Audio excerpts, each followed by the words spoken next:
Добро утро! Таман стартирам карането на ролери. В момента съм на нещо сигурно като букурештката версия на Княжево. Да планирам може би едни предполагаеми 40 км из Букурещ. Ще ви покажа накрая, ще видим колко ще стане. И така, времето е прекрасно тук след всички дъждове и е спокойно, защото в момента са съдбоносните избори за Румъния. Явно хората ходят да гласуват и дано да си остане така цял ден, да не ме занимават докато си карам.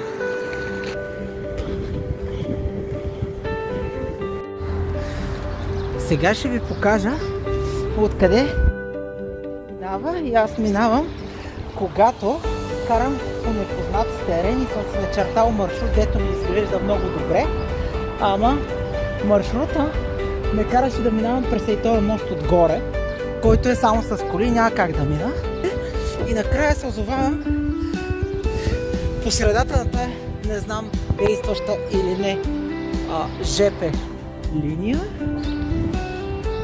по която минавам по черно с ролерите. И така, това е интересното да караш на абсолютно непознат терен. Това тук е националният стадион, който сигурно ми се струва топ спот за скоростни ролери, защото вижте какъв мащаб има. Асфалта е доста окей. И може да си го обикаляте националния стадион, както тези двамата тук сладури.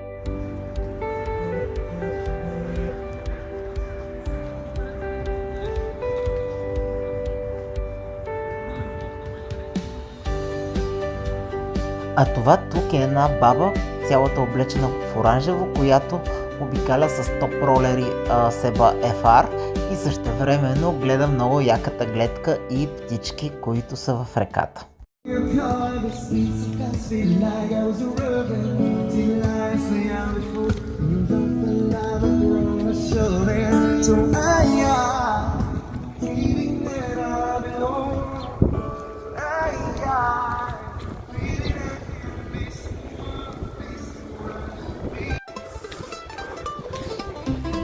Това вече ми е третия парк за днес. В Букурещ има много паркове, ще ги броим. Увеселителен парк трябва да има. Някакъв луна парк, ще видим какво е. Малко балончета правят. Това малко като детски увеселителен парк в Варна. Някаква луна парк е силно казано. Една каторушка и едно виенско колело. Това са ги блъскащите колички. Има ли поне едно дете на понитата? Чак да се прибия. Има една на окала. Скачат на батут. Ето въртят колелетата.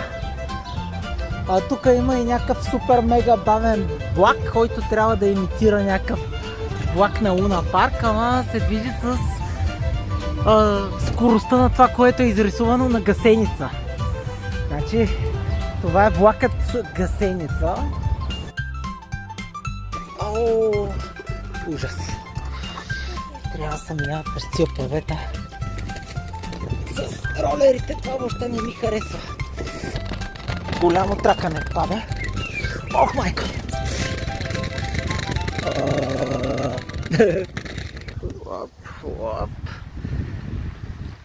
Има фонтанче по средата на моста, което малко да разнообрази грозните панелки на Букурещ.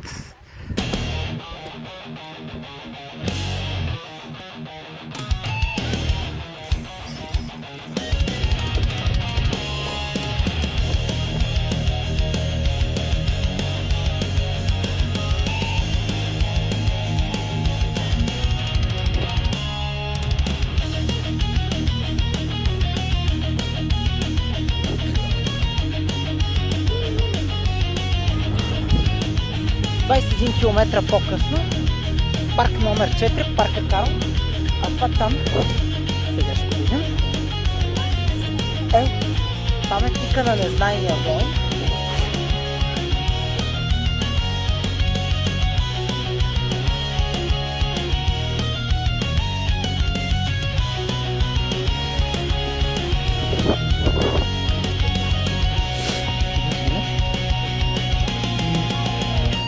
Той тук е с сусами манго.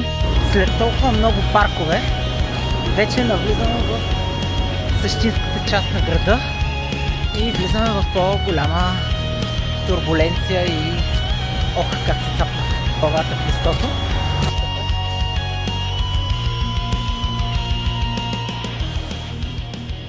Тук е известно като площада на фонтаните, има цяла плеяда на фонтани, включително от другата страна на улицата. Трябва да ги пуснат малко по-мощното, е малко детска работа е това. Ще ме извинявате в Букурещ, ама фонтаните в Плевен са по-добри. Така че тук в Букурещ бивала Плевен. Плевен много хубави фонтани имаш, да знаеш. На хора. Обожение.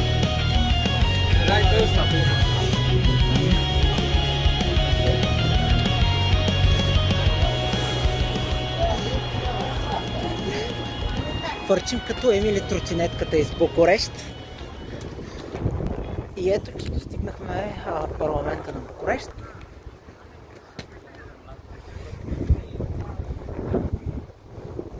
Най-гигантския парламент в историята в света, мисля, което е на фона на факта, че когато този парламент е бил устроен, румънците са били сигурно най-бедните тук, но за сметка на това са супер големия парламент. Народа беден, управляващите богати и така.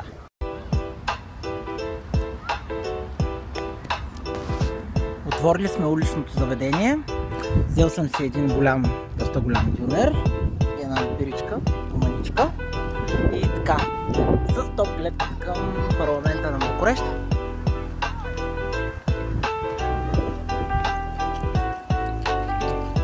Хапваме и пиваме.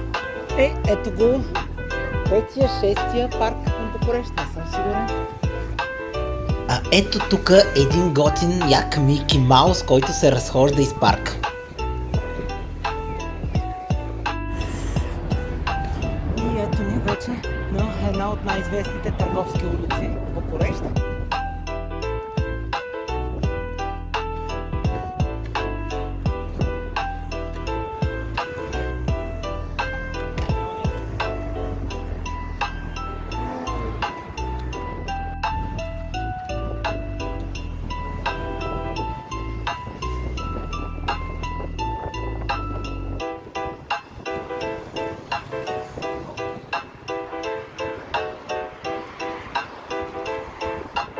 Ето го един от най-известните паметници на Румъния, арката на Триумфа, арката на тяхната независимост. Какво става тук? 32 км и половина. Отправяме се сега към паметника на Майкъл Джексън. И ето го поредния парк. Тук, това в момента е алеята на Майкъл Джексън. И сега ще отидем към паметника на Майкъл Джексън. Ето мемориала. И ето, че правим свързката между...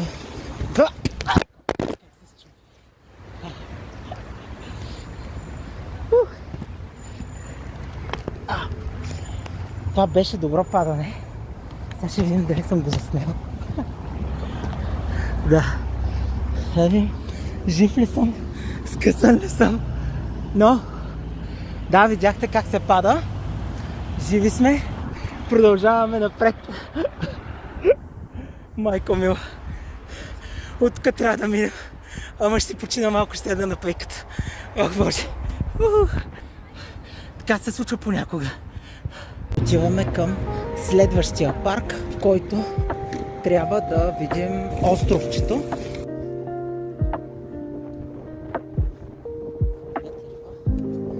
Засилка ще има, просто наистина.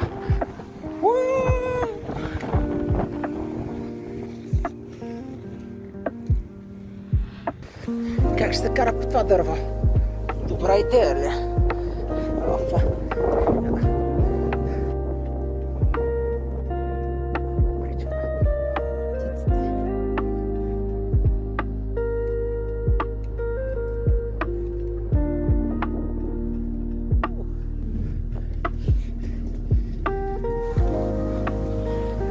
Това беше, приятели, от мене. Това беше предварителният ми план. С това приключвам моето пътешествие. 40 км из Букурещ. Уникално. 7 парка. Много яко.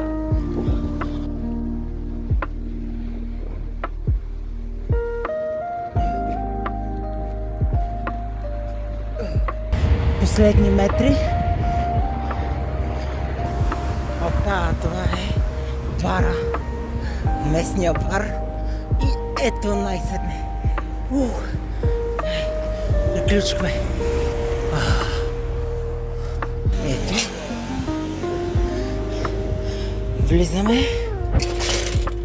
Официално сме приключили 42 км. Това е от мене. Тук ще седна и ще се преобуя. И ще пия една бира по случай топ трипа.